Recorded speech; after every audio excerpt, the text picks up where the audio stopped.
sila.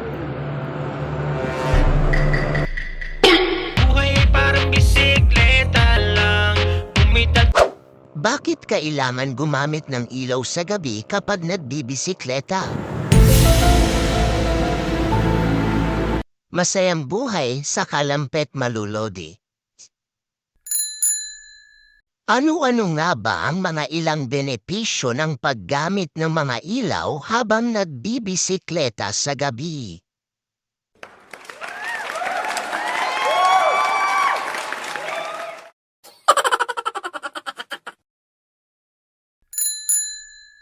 Ang mga ilaw ng bisikleta ay ginagawang mas nakikita ng ibang mga gumagamit ng kalsada.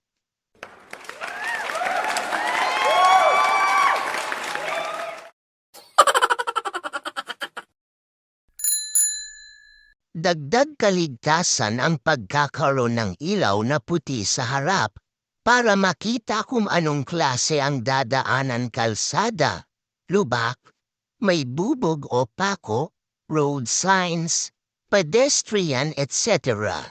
At para makita rin ang mga makakasalubong na motorista, sasakyan, tao at hayop tulad ng aso.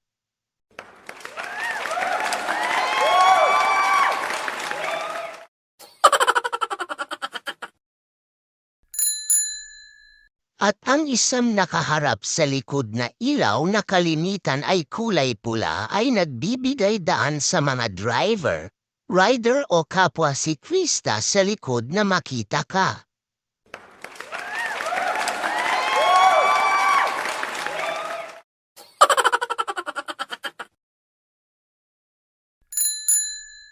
Sa ibang lugar sa atin o ibang bansa, legal requirements o dapat sundin ang batas na dapat may front at rear lights ang bisikleta ng siklista o biker kung ito ay mag-ride kapag gabi o low light conditions ang panahon.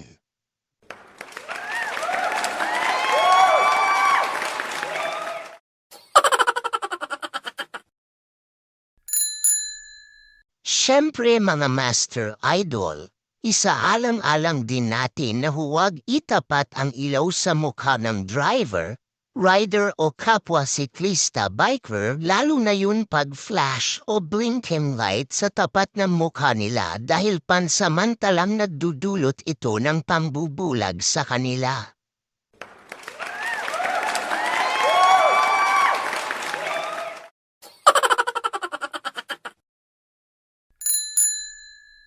So till next cycling advice po, Papa Kuya Nathan ang inyong lingkod.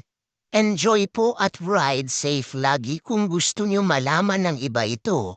Sharing is caring.